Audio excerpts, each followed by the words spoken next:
Good morning to children. Welcome to video class. Already you have listened the third lesson, part 1. Now I going to explain the part 2 in the same lesson. Our lesson name is hydrosphere. ఏంటన్నా మన lesson name hydrosphere అంటే జలావరణం. దీంట్లో we have to learn the hydrological cycle. Water is the renewable resource అని నేర్చుకున్నాం కదన్నా. అంటే నీరు అనేది మళ్ళీ పునరావృతమైనటువంటి వనరు. ఇది ఎలా ఉంటుంది, ఎలా సర్క్యులేషన్ అవుతుంది అంటే the land to ocean and the ocean to land, land నుంచి ఓషన్కి, ఓషన్ నుంచి ల్యాండ్కి, అలా మొత్తం కూడా మళ్ళీ రినవబుల్గా పునరావృతం అంటే ఒక సైకిల్ రూపంలో పునరావృతం అవుతూనే ఉంటుంది. This is a form of land to ocean and the different forms here water to showing the different forms. ఏంటేంటి? Liquid type and solid type and gaseous type. They are the three different forms here into the water cycle. ఒకసారి revision చేస్తున్నానా, మీరు నేర్చుకున్న దాన్ని మళ్ళొకసారి నేను revision చేస్తున్నా. In mathematical calculation we have to will be to the concern of the formula that is the RF. RF means rainfall. RF అంటే ఏంటమ్మా? రెయిన్ఫాల్. ఆర్ఓ అంటే రన్ ఆఫ్. ఈటీ అంటే ఎవపో ట్రాన్స్పోర్టేషన్. మీకు ముందే చెప్పాను, ఎవాపరేషన్ అంటే బాష్పీభవనం అని, ట్రాన్స్పోర్టేషన్ అంటే రవాణా అని చెప్పాను. ఓకేమ్మా. Next, there are the 6 stages of the water cycle. మొత్తం మనకి అన్ని 6 దశలు కనబడుతున్నాయి. ఏంటివి? ఎవాపరేషన్ ఒకటి, ట్రాన్స్పోర్టేషన్ ఒకటి, condensation, precipitation, next run off and ground water. అంటే there are 6 stages of water cycle to renewable resource of water. వాటర్లో మొత్తం అంటే నీటి చక్రం మొత్తం 6 దశలుగా విభజించబడింది. ఒకటి వచ్చేసేసి ఎవాపరేషన్ అంటే బాష్పీభవనం, ట్రాన్స్పోర్టేషన్ అంటే రవాణా, కండెన్సేషన్ అంటే ద్రవీభవనం, ప్రెసిపిటేషన్ అంటే అవపాతం, రన్ ఆఫ్ అంటే ఉపరితల ప్రవాహం, గ్రౌండ్ వాటర్ అంటే భూగర్భ జలం. అంటే నీరు ఆవిరై రవాణా మార్గంలో అంటే ఆకాశంలోకి వెళ్ళి ద్రవీభవనం చెంది నీటి బిందువులుగా మేఘాలుగా ఏర్పడి అవపాతం అంటే అక్కడే మేఘాలను తాకి మళ్ళీ కిందికి అంటే ఆవిరిగా ఉన్నటువంటి నీరు మళ్ళీ కిందికి ఎలా వస్తుంది? వాన రూపంలో కానీ, మంచు రూపంలో కానీ, స్లీట్ రూపంలో కానీ ఎక్కడికి చేరుకుంటుంది? రన్ ఆఫ్ అంటే ఉపరితల ప్రవాహానికి చేరుకొని కొంత భాగమేమో భూమి మీద ఉండి ఇంకొంత భాగమేమో భూగర్భ జలాల్లోకి వెళ్ళిపోతుంది. This is a simple calculation. ఓకేమ్మా. నెక్స్ట్, ఎవాపరేషన్ అంటే చెప్పాను, water is transferred from the surface to the atmosphere. నేల మీద ఉన్నటువంటి నీరు ఆవిరవుతుంది. ఎలా ఆవిరవుతుంది? మొక్కల ద్వారా ఆవిరవుతుంది, మనం ఆరేసినటువంటి బట్టల నుంచి ఆవిరవుతుంది, తర్వాత సముద్రాల నుంచి, తర్వాత ఎక్కడున్న కాలువల నుంచి, తర్వాత నెక్స్ట్ మన ఒంటి మీద ఉన్నటువంటి బాడీలో ఉన్నటువంటి స్వెట్ అంటే మన దగ్గర ఉంటుంది కదా, ఆ వాటర్ కూడా ఆవిరిగా మారి ఎలా ట్రాన్స్పోర్టేషన్ రూపంలో అంటే రవాణా మార్గంలో పైకి వెళ్ళి అక్కడి నుంచి చల్లటి గాలుల నుంచి మేఘాలు అనేవి ఏర్పరిచి అవి ఒక చోటి నుంచి ఇంకొక చోటికి కదిలేటువంటి ప్రక్రియని ఏర్పరుస్తాయి. నెక్స్ట్ వన్ మా, transportation the movement of water through the atmosphere. మామూలుగా వాటర్ వచ్చేసేసి ఏం చేస్తుంది? To movement of the water as the moving the specifically ocean to over land అంటే భూమి మీద వీచేటువంటి చల్లలి గాలుల్లాగా అది కదులుతూ ఉంటాయి. Clouds also to move one place to another place. అంటే క్లౌడ్స్ అనేవి చల్లని గాలులు వీచినప్పుడు ఒకదానితో ఒకటి ముడిపడకుండా వేరే ప్రాంతాలకి వెళ్ళిపోతుంటాయి. మీరు ఎప్పుడైనా కానీ ఆకాశాన్ని అబ్జర్వ్ చేసినట్లయితే అక్కడక్కడ కనబడతాయి, మేఘాలన్నీ ఒకే చోట కనబడవు. Next is the condensation. Water vapour ఎలా మారుతుంది? టినీ డ్రాప్లెట్స్ అండ్ క్లౌడ్స్గా మారుతుంది. అంటే అక్కడ ఉండేటువంటి అంటే రవాణా చేయబడ్డటువంటి నీటి ఆవిరి, ఎవాపరేషన్ మెథడ్లో రవాణా చేయబడేటువంటి నీటి ఆవిరి ట్రాన్స్పోర్టేషన్ మార్గంలో ద్రవీభవనం చెందుతుంది. ఎలా? చిన్న నీటి బిందువులుగా మేఘాలుగా ద్రవీభవనం చెంది మళ్ళీ మనకి వర్ష రూపంలో కిందికి వస్తుంది. రన్ ఆఫ్ అంటే most of the water which return to the hill and run of. అంటే మొత్తానికి వర్షం పడ్డప్పుడు వాగుల నుంచి కొండల నుంచి మనకి భూమి మీదకి నీరంతా కూడా ఉపరితల ప్రవాహానికి చేరుకుంటుంది. ఇలా చేరుకున్నటువంటి నీరు కొన్ని చోట్లనేమో రివర్గా, తర్వాత పాండ్స్గా, లేక్స్గా, తర్వాత పర్కోలేషన్ మెథడ్లో ఉంటుంది. ఇంకొంత నీరు ఏమవుతుంది? భూగర్భ జలాల్లోకి వెళ్ళిపోతుంది. Next is the water sources. Water సోర్సెస్లో మీకు చెప్పాను 97.25 water is the saline ocean water. మొత్తం భూమి మీద ఉన్నటువంటి నీళ్ళల్లో 97.25% మనకి ఉప్పు నీరే ఉంటుంది. మరి ఫ్రెష్ నీరు ఎంత ఉందంటే 2.75 ఈజ్ ద ఫ్రెష్ వాటర్. మరి ఇక్కడ చూసినట్లయితే ఫ్రెష్ వాటర్లో 68.7% of the icy and permanent snow cover in the Antarctica and Arctic mountain region. మిగతా భాగంలో చూసుకున్నట్లయితే ఎక్కువ శాతం 68.7% మనకి అంటార్కిటికా, ఆర్కిటిక్, తర్వాత మౌంటైన్ రీజియన్లో మంచు పొరతో కప్పబడి ఉంటాయి. ఏవి? మంచినీళ్ళు. Next 29.9% is the ground water. మిగతా మంచినీళ్ళు ఎక్కడున్నాయి? 29.9% గ్రౌండ్ వాటర్ అంటే భూగర్భ జలాల్లో. మనం బోర్ వేస్తాం కదా, బోర్ వేసినప్పుడు మంచినీళ్ళు పడ్డాయా, ఉప్పు నీళ్ళు పడ్డాయా అని అడుగుతాం కదా, అంటే భూగర్భ జలాల్లో ఎంత శాతం ఉంది? 29.9%. Only 0.26% is the total amount of fresh water on the earth to concentration in the lakes, reservoirs and river system. మరి 0.26% మాత్రమే మనకి చెరువులలో, తర్వాత రిజర్వాయర్లలో, తర్వాత రివర్లలో కనబడుతుంది. ఆ నీటిని మనము డొమెస్టిక్ పర్పస్గా ఉపయోగించుకుంటున్నాం. Next is the oceans. Continent oceans are the first order land forms అని చెప్పాం. దీన్నే హ్యూజ్ వాటర్ బాడీస్ అంటే పెద్ద పెద్ద జలభాగాలని మనము మహాసముద్రాలని పిలుస్తున్నాము. జియోగ్రాఫర్స్ మొత్తం 5 ఓషన్స్గా విభజించారు. Pacific Ocean, Atlantic Ocean, Hindu Ocean, Antarctica Ocean and Arctic Ocean. సీకి ఓషన్కి చాలా తేడా ఉంది. అంటే ఒక భూభాగం ఒక పక్కన ఉండేటువంటి ఉప్పు నీటి సముద్రాన్ని మనము సముద్రం అంటాం. మహాసముద్రం అంటే చాలా వరకు డెప్త్ ఉంటుంది, ఎక్స్పాండ్ కూడా కొన్ని వేల కిలోమీటర్ వరకు ఎక్స్పాండ్ అవుతుంది. ఓకేమ్మా. ఒకే ఒక కాంటినెంట్ ఉందని చెప్పాను, super continent, that is the Pangaea. ఒకే ఒక మహాసముద్రం ఉంది. ఎప్పుడు మనం భూమి పుట్టినప్పటి నుంచి సూపర్ ఓషియన్ అని పిలుస్తాం, దాన్ని పెంతస్లా. ఆ సూపర్ ఓషన్ పేరేంటి నాన్న? పెంతస్లా. ఇదిగోండి. Then you have to having to the super ocean is the Panthalassa. The single super ocean is the to earth to form of the years. అంటే కొన్ని సంవత్సరాల కిందట భూమి ఉద్భవించాలనుకున్నప్పుడు మనకి ఒకే ఒక సముద్రం ఉంది, ఆ సముద్రమే మహాసముద్రము పెంతస్లా. ఒకే ఒక కాంటినెంట్ ఉంది, అది పాన్జియా కాంటినెంట్. పాన్జియా కాంటినెంట్ విడిపోయే లురేన్షియా గోండ్వానా ల్యాండ్గా ఏర్పడింది. ఈ పెంతస్లా అనేటువంటి సముద్రం 5 ఓషియన్స్గా ఏర్పడింది. Next come to our lesson. Now I explain to the part 2 in the lesson of hydrosphere. ఇప్పుడు నేను పార్ట్ 2 చెప్తున్నానన్న హైడ్రోస్పియర్లో. ఓకేమ్మా.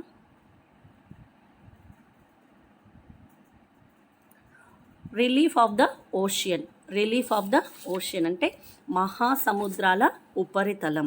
మహాసముద్రాల యొక్క ఉపరితల ప్రవాహం ఎలా ఉంటుందో చూద్దాం. The ocean basins are the many way similar to the land surface. మహాసముద్రాల భూతలం చాలా వరకు భూమి ఉపరితలాన్ని పోలి ఉంటుంది. అంటే లోపల ఉన్నటువంటి మహాసముద్రంలో ఉన్నటువంటి భూమి కూడా ఎలా ఉంటుందంటే, మన భూగోళం ఎలా అయితే ఉంటుందంటే, మనం నివసిస్తున్నటువంటి భూమి ఎలా ఉంటుందో మహాసముద్రాల్లో ఉన్నటువంటి భూమి కూడా అలాగే ఉంటుంది. There are submarine, ridges, plateaus, canyons and terrace found within oceans. దీంట్లో మనము ఏమేం కనుగొంటామంటే, లోపల there are the submarine ridges అంటే లోపల మహాసముద్రాల లోపల కూడా కొండలు, పీఠభూములు, కెనైన్స్, టెర్రస్ వంటివి ఉంటాయి. మహాసముద్రాల నేలను 4 భాగాలుగా విభజించారు. ఇక్కడ చూడండి అన్న, there are submarine ridges అంటే లోపల భాగంలో కొండలు ఉంటాయి. మీకు అందుకనే చెప్పాను, నన్ను ఒకసారి నేషనల్ జియోగ్రాఫిక్ ఛానల్ పెట్టుకున్నట్లయితే ఆక్సిజన్ పెట్టి వాళ్ళు లోపలికి వెళ్ళిపోతారు. అక్కడ చూస్తే మనకి మౌంటైన్ రీజియన్స్ కనబడతాయి, పీఠభూములు అంటే ప్లాట్యూస్ కనబడతాయి, కెనైన్స్ కనబడతాయి, టెర్రస్ కనబడతాయి, తర్వాత రిడ్జెస్ లోపల కొండ ప్రాంతాల యొక్క అంచులు కూడా మనకి కనబడుతూ ఉంటాయి. Ocean floor is the further divided into the 4 parts. మరి ఓషన్ ఫ్లోర్ని మనం 4 రకాలుగా విభజించాము. Continental shelf. ఫస్ట్ వన్ ఏంటి నాన్న? Continental shelf. The continental shelf with in the depth up to 200 meters occupy the about 7.6% of the ocean area. ఇక్కడ చూసుకున్నట్లయితే మనకి continental shelf వచ్చేసేసి డెప్త్ ఎంత ఉందంటే 200 meters to occupy the 200 meters and 7.6% of the oceanic area. భూమికి సముద్రానికి మధ్య సరిహద్దు ప్రాంతం ఉంది. అంటే భూమికి తర్వాత the earth and having to the ocean having to the border place, సరిహద్దు ప్రాంతం. దీన్నే మనం ఏమని పిలుస్తామంటే కాంటినెంటల్ షెల్ఫ్. ఏమని పిలుస్తాం నాన్న? Continental shelf. తర్వాత చూపిస్తాను నాన్న, దీంట్లో మనకి పిక్చర్లో ఇచ్చాడు, దాన్ని చూపిస్తాను. Continental shelf. These continental shelf having to the depth in to the 200 meters. Continental shelf యొక్క డెప్త్ ఎంత ఉంటుందంటే 200 meters లోతు వరకు ఉంటుంది. They have to the expand of the area, సముద్రపు ఏరియా అంటే అక్కడ సముద్రం విస్తీర్ణంలో ఎంతవరకు ఉంటుందంటే 7.6% ఆఫ్ ద ఓషియన్ ఏరియా. సముద్రం విస్తీర్ణంలో ఎంతవరకు ఉంటుందంటే 7.6% వరకు ఉంటుంది. అంటే భూమికి సముద్రానికి మధ్య బార్డర్ ప్లేస్ ఉంటుంది. దాన్నే మనము కాంటినెంటల్ షెల్ఫ్ అంటాము. ఈ కాంటినెంటల్ షెల్ఫ్ డెప్త్ వచ్చేసేసి 200 meters. మరి సముద్ర విస్తీర్ణంలో ఇది ఎంత ఉందంటే 7.6% ఉంది. It is the border zone between land and sea. ఇది మొత్తానికి వచ్చినట్లయితే that is the border zone between land and sea. సముద్రానికి ల్యాండ్కి మామూలుగా సరిహద్దు ప్రాంతంగా ఉంటుంది. The largest continental shelf is the Siberian shelf in the Arctic Ocean stretching to 1500 kilometers in width. మరి అతిపెద్ద కాంటినెంటల్ షెల్ఫ్ ఎక్కడుంది అంటే ఆర్కిటిక్ మహాసముద్రంలోని సైబీరియాలో ఉంది. The huge of continental shelf, the biggest continental shelf is located in to the Arctic ocean in Siberia region. అంటే అతిపెద్దదైనటువంటి ఖండపు అంచు ఎక్కడుందంటే మనకు Arctic ఓషన్లోని Siberia ప్రాంతంలో ఉంది. దాని యొక్క వెడల్పు వచ్చేసేసి 1500 kilometers వెడల్పు ఉంటుంది. అంటే సైబీరియా యొక్క ఖండ తీరపు అంచు మనకి 1500 kilometers విడ్త్ని చూపిస్తుంది. Continental shelf is important because fish wealth is more in this region. Rock, petroleum, natural gas are found here. మరి కాంటినెంటల్ షెల్ఫ్ అనేది చాలా ఇంపార్టెంట్. ఎందుకంటే ఈ ప్రాంతంలో ఏమింది fish wealth is more in this region.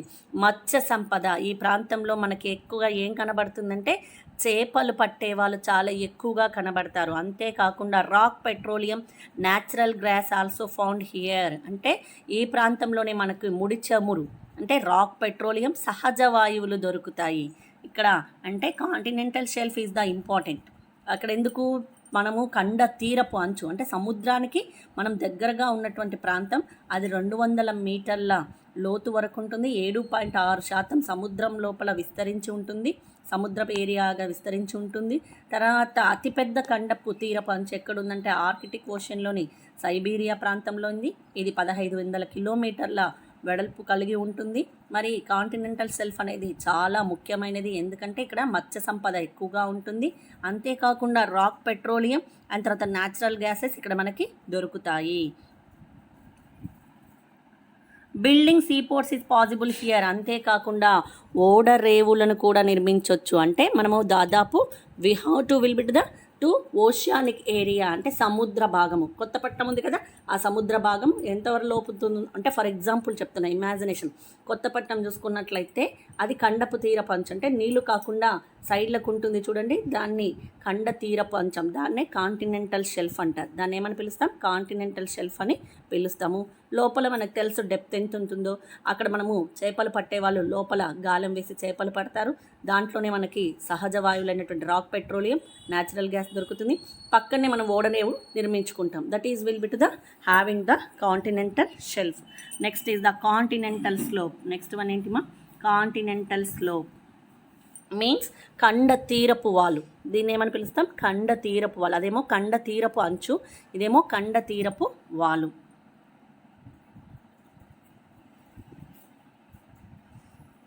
The continental slope is spread from 200 meters to 3000 meters depth with complex relief. మరి continental slope వచ్చేసేసి అంటే ఖండ తీరపు వాళ్ళు వచ్చేసేసి 200 మీటర్ల నుంచి 3000 మీటర్ల డెప్త్ కలిగి ఉంటుంది. అంటే ఇక్కడ వచ్చేసేసి 200 మీటర్ల నుంచి 3000 మీటర్ల వరకు ఖండ తీరపు వాల్ అనేది మనకి కనబడుతూ ఉంటుంది. It comprises the of 15% of the oceanic area.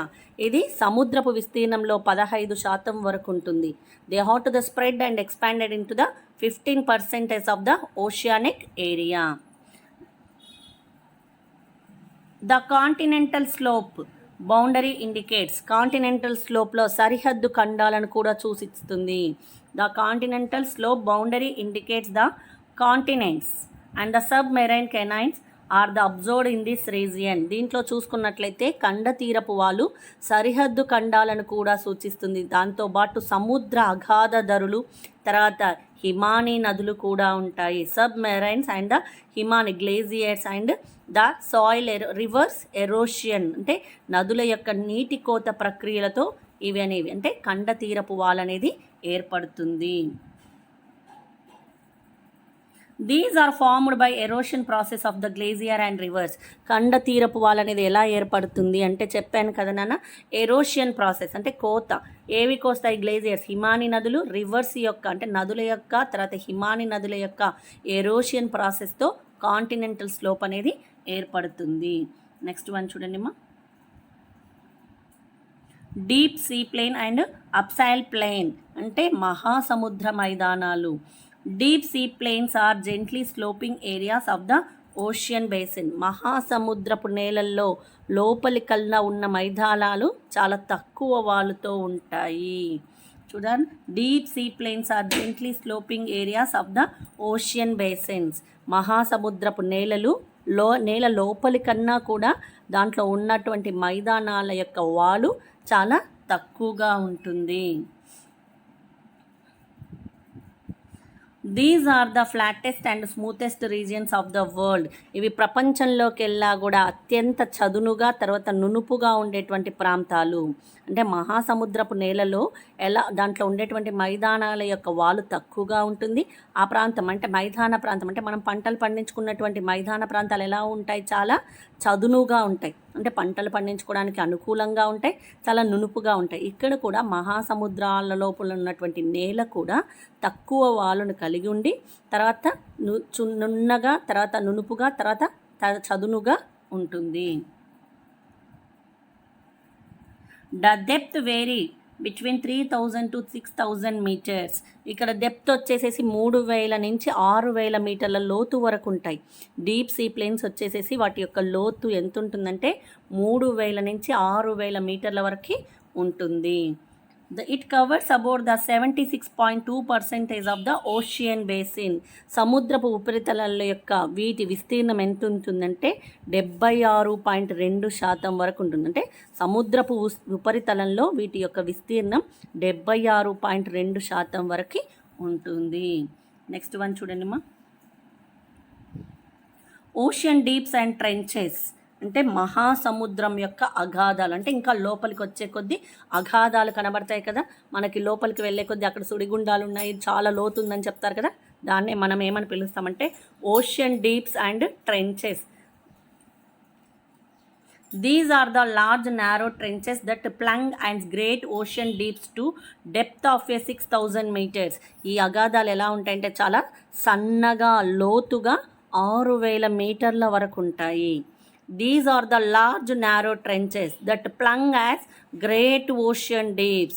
మహాసముద్రాల యొక్క అగాధాలు they are the narrow plunge pool. ఎలా ఉంటాయి? చాలా సన్నగా ఉండి 6000 మీటర్ యొక్క డెప్త్ అంటే 6000 మీటర్ల లోతు వరకు ఉంటాయి. Contrary to our expectation, most of the deepest trenches are not located in the midst of ocean. మనం ఊహించడానికి కూడా భిన్నంగా ఉన్నటువంటి అత్యంత లోతైనటువంటి అగాధాలు కూడా సముద్రపు మధ్య భాగంలో కాకుండా ఎక్కడ ఖండాలకు దగ్గరగా ఉంటాయి. Our expectations of the trenches are not located in the mid of oceans. అంటే మధ్య భాగంలో కాకుండా ఎక్కడుంటాయంటే కాంటినెంట్స్కి దగ్గర భాగంలో ఉంటాయి. అంటే we have not imagine that is the deep oceans are how much the to depth to having to the expectation. మన మైండ్కు కూడా ఊహించలేనంత లోతుగా ఇవి మనకి కనబడుతూ ఉంటాయి. ఇవి ఎక్కడుంటాయంటే మిడ్ ఓషియన్లో కాకుండా they have to located in to the continent ridges. అంటే ఖండాలకు దగ్గరగా ఉంటాయి లోతులు అనేవి. The trenches are filled at the oceans. ఇక్కడ మనకి ఇవి ఏం చేస్తాయి? మొత్తం కూడా సముద్రపు మధ్య భాగంలో కాకుండా ఎలా ఉంటాయి? ఖండాలకు దగ్గరగా మనకి నిర్మితమై ఉంటాయి.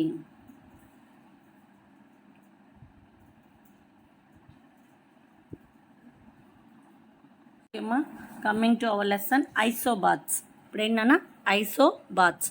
ఐసోబాత్స్ అంటే a line joining points on the sea bed at equal vertical distance beneath the surface sometime refer to has the depth contours. అంటే ఉపరితలం నుంచి ఒకే లోతులో ఉన్నటువంటి సముద్రపు నేలను సూచించే బిందువులను యొక్క కలిపే గీతని మనం ఐసోబాత్స్ అంటాం. To legion clearfully a line joining the points అంటే ఎక్కడైతే ఉపరితలం నుంచి ఒకే రకమైనటువంటి లైన్ ఏదైతే ఉందో అది వర్టికల్ డిస్టెన్స్లో, ఎలా ఈక్వల్ వర్టికల్ డిస్టెన్స్లో ఉపరితలం పైన ఉండేటువంటి, అంటే ఒకే లోతులో ఉపరితలం నుంచి సముద్రపు నేలని, ఎక్కడ సముద్రపు నేలని, సీ బెడ్ సముద్రపు నేలను సూచించే బిందువు ఏదైతే ఉంటుందో, అంటే పాయింట్ ఏదైతే ఉందో ఆ కలిపే గీతని మనము ఐసోబాత్స్ అని పిలుస్తాం. ఏమని పిలుస్తాం నాన్న? ఐసోబాత్స్. నెక్స్ట్ వన్ చూడండి మా. Salinity of the ocean. Salinity of the ocean, మహాసముద్రాల లవణీయత. ఇక్కడ మీకు ఒకటి బాక్స్ ఇచ్చాను, ఆ బాక్స్ గురించి, అంటే ముఖ్యమైనటువంటి మహాసముద్రాలు కెనైన్స్ ఎక్కడున్నాయో మనము ఒకసారి బుక్లో చూడండి మీరు, నేను డయాగ్రామ్లో చూపిస్తాను. టు సీ దిస్ మా, do you know the major ocean trenches? ముఖ్యమైన మహాసముద్ర అగాధాలు ఎక్కడున్నాయో చూడండి. Serial first one, name of the trench అంటే అగాధం పేరు. Challenger and Mariana. ఏంటి నాన్న? మెరియానా. ఛాలెంజర్ లేదా మెరియానా ఎక్కడుంది? పసిఫిక్ ఓషన్లో ఉంది. డెప్త్ ఎంత? 11,022 మీటర్స్. అంటే ఫస్ట్ ట్రెంచ్ వచ్చేసేసి ఛాలెంజర్ మెరియానా. ఎక్కడుంది అది? పసిఫిక్ ఓషన్లో ఉంది. అంటే పెద్దదైనటువంటి మహాసముద్రపు అగాధం, అంటే దాదాపు పసిఫిక్ ఓషనే చాలా లార్జెస్ట్ ఓషన్. ఇది 6,000 మీటర్ల డెప్త్లో ఉంటుంది. దీంట్లోనే అందుకనే చెప్పారు ఫస్ట్ దాంట్లోనే పసిఫిక్ ఓషన్ ఇచ్చారు. దాదాపు డెప్త్ ఎంత ఉంటుందంటే 11,022 మీటర్స్ డెప్త్ కలిగి ఉంటుంది. ఇది పసిఫిక్ ఓషన్లో ఉన్నటువంటి challenger Mariana. Next is the Puerto Rico. Puerto Rico ఏంటి నాన్న? ప్యూర్టో రికో అండ్ నేవ్స్ లేదా నేవ్స్, దాన్ని ఏమని పిలుస్తాం? ప్యూర్టో రికో. ప్యూర్టో రా కోత్తం ఇస్తే టో, రోటో అంటే ప్యూర్టో రికో లేదా నేవ్స్ ఎక్కడుంది? Atlantic ocean. అంటే ఇది సెకండ్ ట్రెంచ్. సెకండ్ ట్రెంచ్ వచ్చేసేసి అట్లాంటిక్ ఓషన్లో ఉంది. దాని డెప్త్ వచ్చేసేసి 10,475. Next third one is the Java trench. This is the Indian ocean, అంటే హిందూ మహాసముద్రంలో ఉంది. దీని డెప్త్ వచ్చేసేసి 7,450. ఎంతనా? 7,450 ఉందన్నమాట. This is the main important trenches అంటే మహాసముద్రపు అగాధాలు. ఫస్ట్ ఏమో పసిఫిక్ ఓషన్లో ఉన్నాయి, తర్వాతనేమో అట్లాంటిక్ ఓషన్, నెక్స్ట్ వచ్చేసేసి ఇండియన్ ఓషన్. ఓకే అమ్మా. Coming to the lesson, salinity of the ocean. Most of the salt in the oceans come from land. ఉప్పు లేకుండా మీరు ఎప్పుడైనా అన్నం తిన్నారా? మరి ఇక్కడ most of the salt in the ocean come from land. మహాసముద్రాలలో నీరు ఎక్కడి నుంచి వస్తుందంటే ల్యాండ్ పై నుంచే వస్తుందంట. అంటే మహాసముద్రాలలో నీరు ఎక్కడి నుంచి వచ్చిందంటే మనకి ల్యాండ్ పై నుంచే వచ్చిందంట. Over millions of years, rain, rivers and streams have washed over rocks containing the compounds sodium chloride and NaCl. Over millions of years, rain, rivers and streams have washed over rocks containing the compounds of sodium chloride, NaCl and carried into the sea. మరి ఇది ఎక్కడి నుంచి వచ్చిందంటే సముద్రాల్లోకి 1,00,000 సంవత్సరాల పాటు sodium chloride అనేటువంటి మూలకం కొండలపైన వర్షం పడి వాగులు నదుల నుంచి ప్రవహించి సముద్రంలోకి వచ్చిందంట. అంటే over millions of years rain reverse అంటే వర్షం పడ్డప్పుడు అది ఎలా నదుల ద్వారా ప్రవాహాల ద్వారా రాక్స్ అంటే అక్కడ ఉండేటువంటి రాళ్ళ మీద నుంచి ప్రవహించుకుంటూ వచ్చినప్పుడు అక్కడ ఆ రాళ్ళపైన ఎటువంటి కెమికల్స్ ఉన్నాయంటే సోడియం క్లోరైడ్ అంటే NaCl. ఇవంతా కూడా ఎక్కడికి? నదులు, తర్వాత వాగులు, రివర్ ఎక్కడికి తీసుకెళ్ళింది? సోడియం క్లోరైడ్ని మహాసముద్రాల్లోకి తీసుకెళ్ళింది.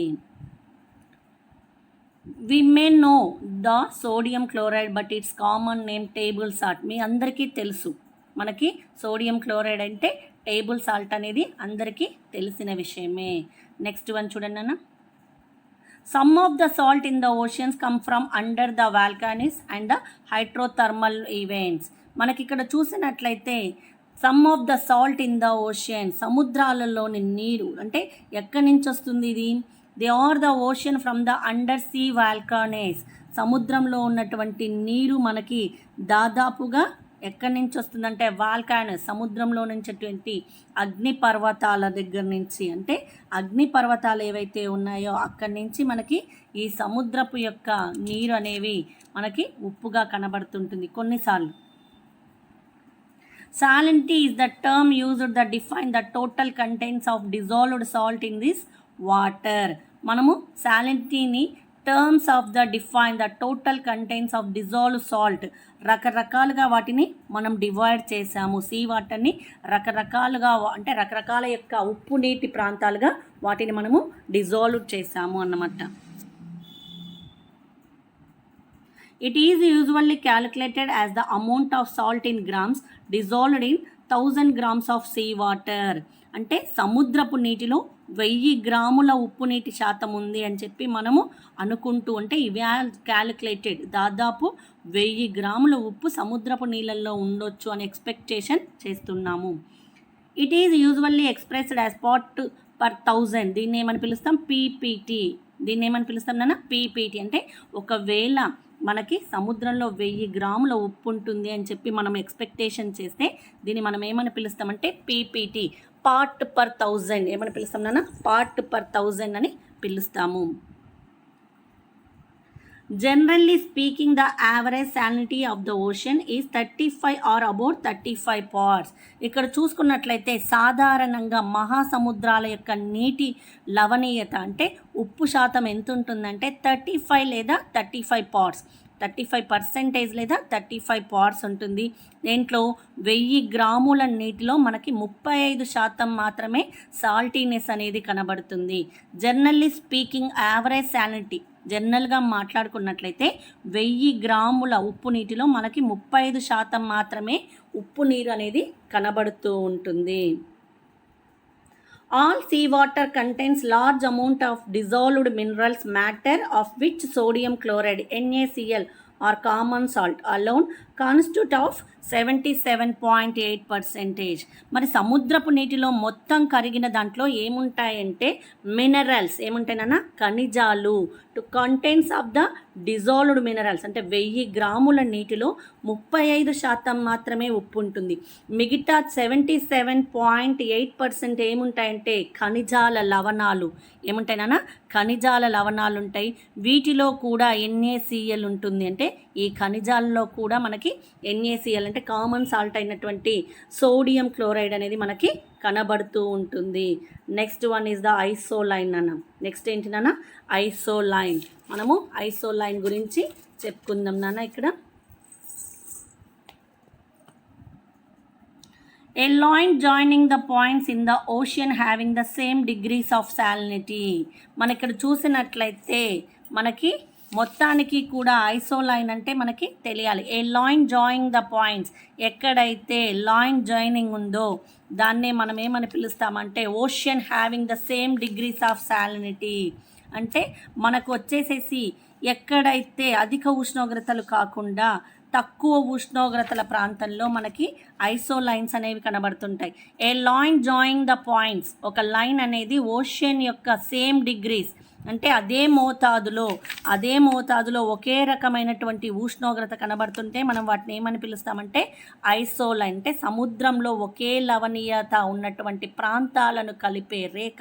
అంటే సముద్రంలో ఉన్నటువంటి ఒకే రకమైనటువంటి ఉప్పు శాతాన్ని కలిపేటువంటి రేఖని మనము ఐసోలైన్స్ అని పిలుస్తాం. ఏ లైన్ జాయినింగ్ ద పాయింట్స్, సముద్రంలో ఒకే ఉప్పుగా ఉన్నటువంటి ప్రాంతాలను కలిపేటువంటి రేఖని మనం ఏమని పిలుస్తామంటే ఐసోలైన్. సాలినిటీ అంటే ఉప్పు శాతం. A line joining the salinity of the ocean అంటే సముద్ర భాగంలో ఒకే రకమైనటువంటి ఉప్పు శాతం ఉన్నటువంటి ప్రాంతాలను కలిపే రేఖని మనము ఐసోలైన్ అని పిలుస్తాము. Next one ocean temperature. Next one ఏంటన్నా?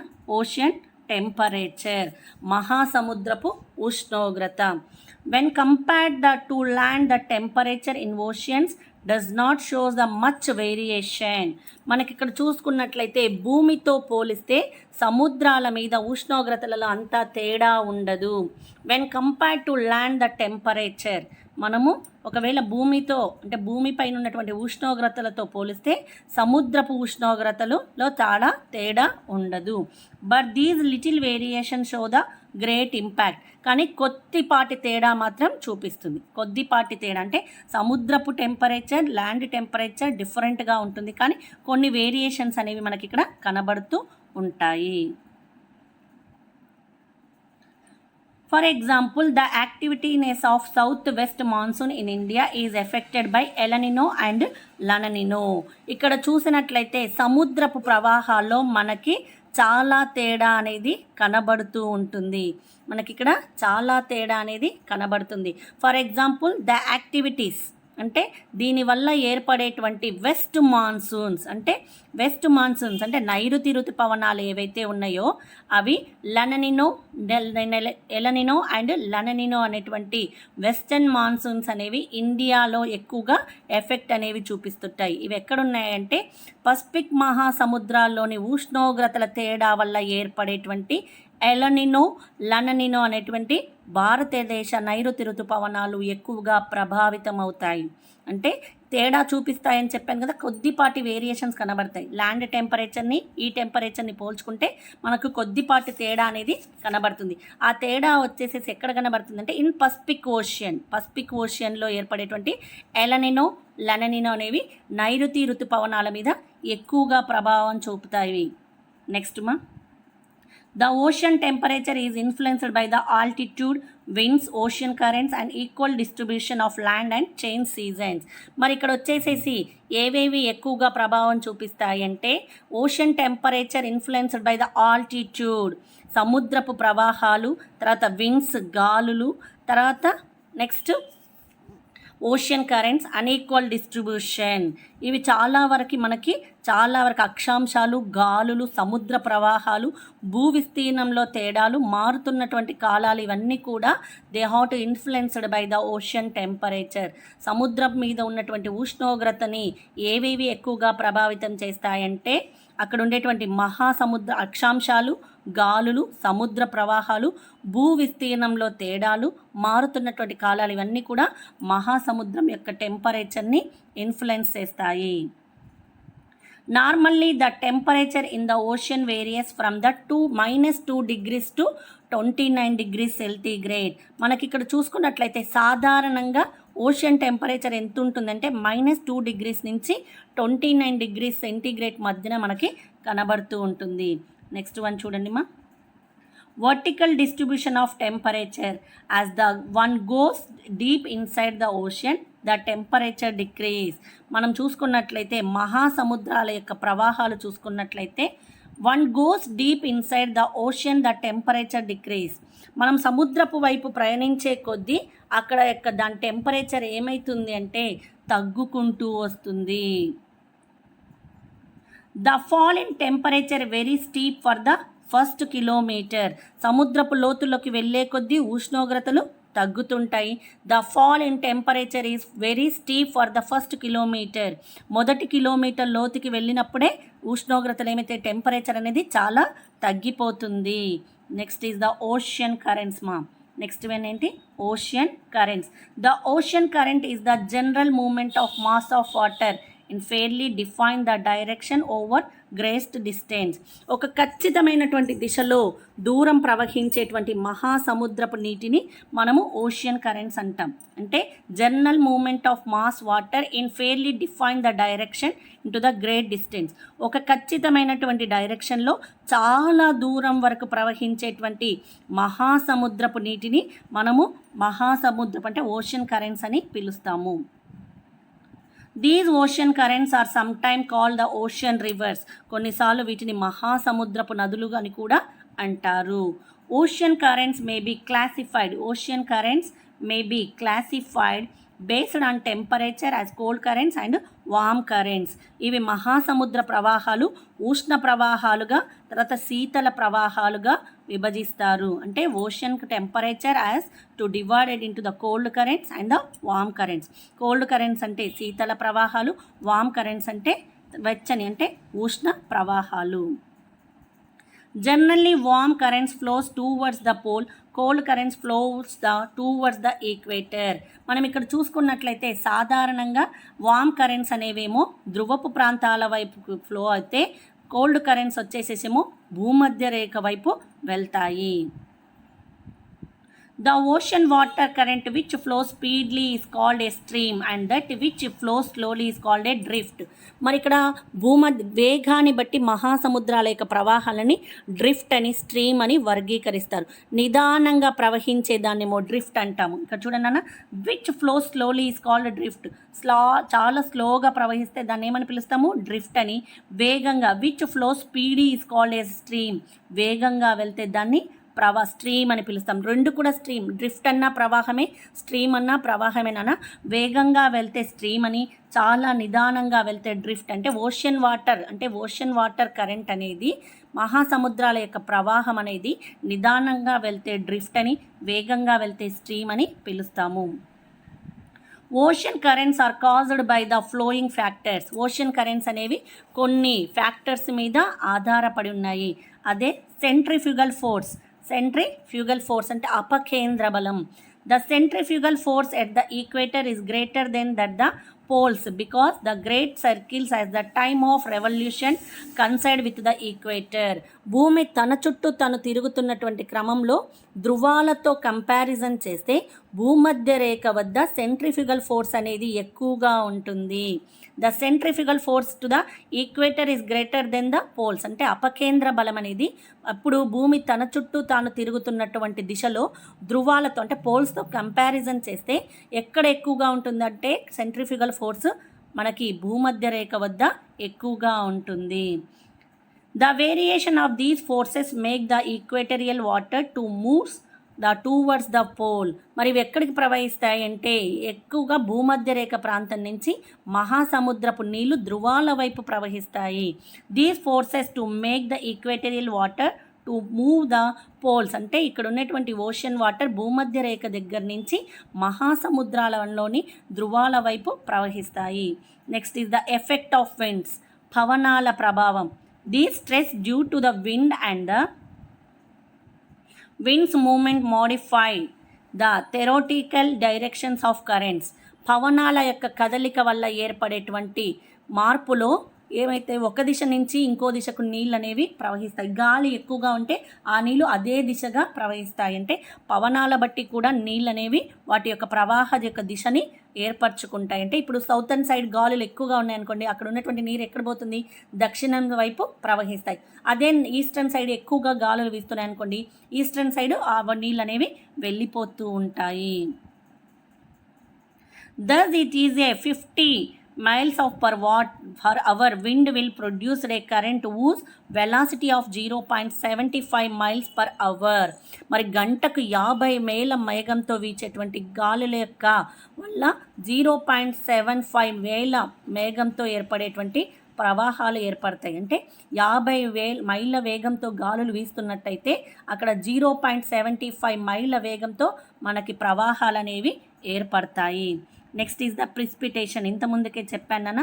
The equatorial areas receive the greatest rainfall, hence the sea level is higher as a result water move in to the north and south from the equator.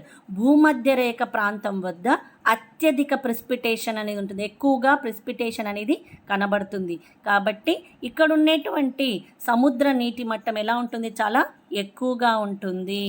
ఒకసారి చూడండి అన్న, the equatorial areas receive the greatest rainfall, hence the sea level is the higher as a result water moves north and south from the equator. భూమధ్య రేఖ ప్రాంతం వద్ద అత్యధిక వర్షపాతం అనేది ఎక్కువగా ఉంటుంది. కాబట్టి అక్కడ సముద్రపు యొక్క నీటి మట్టం అంటే సముద్రం యొక్క నీరు కూడా చాలా ఎక్కువగా కనబడుతుంది. భూమధ్య రేఖ నుంచి ఇవి ఉత్తర దక్షిణ దిశగా నీరు అనేవి ప్రవహిస్తూ ఉంటాయి. The equatorial areas receive the greatest rainfall. అంటే ఈక్వేటర్ చాలా ఎక్కువ వర్షపాతాన్ని రిసీవ్ చేసుకుంటుంది కాబట్టే సముద్ర మట్టం యొక్క నీరు పెరుగుతూ ఉంటుంది. సముద్రం యొక్క అంటే వాటర్ ఎలా నార్త్కి తర్వాత సౌత్ అంటే భూమధ్య రేఖ వద్ద ఉన్నటువంటి ఉత్తరం వైపు దక్షిణం వైపు ఈ వాటర్ అనేది ప్రవహిస్తూ ఉంటుంది. Next is the solar energy, సౌరశక్తి. Heating by solar energy causes the water to expand. సౌరశక్తి వల్ల వేడెక్కినటువంటి నీళ్ళు ఏమైతే అంటే వ్యాకోచం చెందుతాయంటే ఎక్స్పాండ్ అవుతాయి. The ocean water is about 8 centimeters higher in the level near the equator than in the middle latitudes.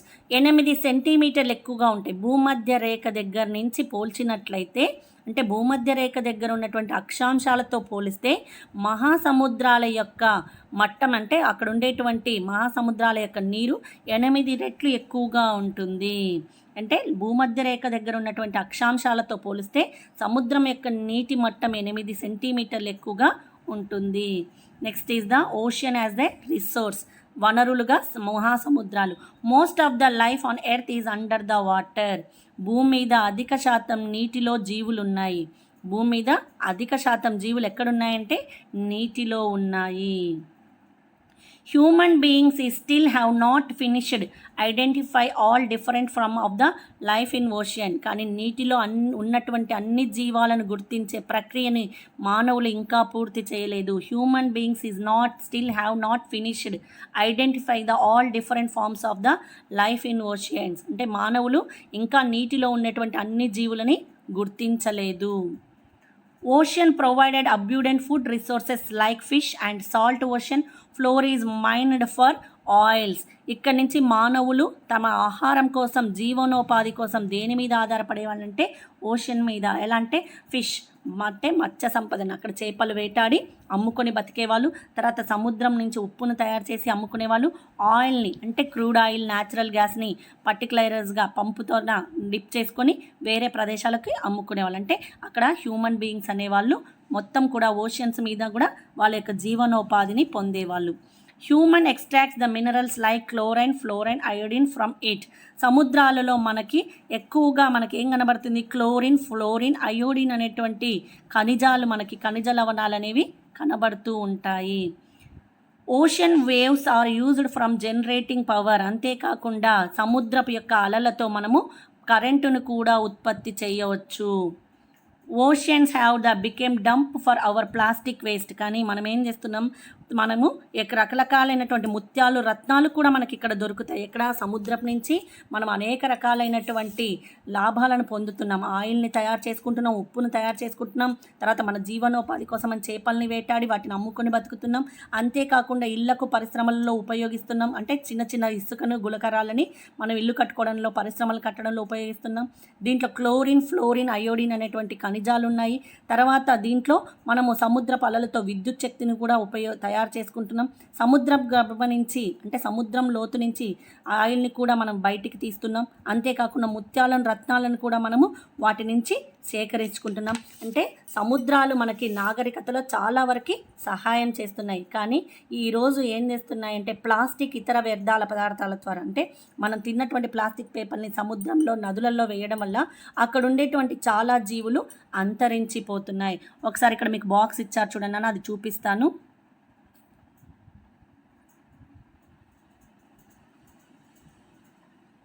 Children, to see this one access of pure water 68.7 water ice and snow.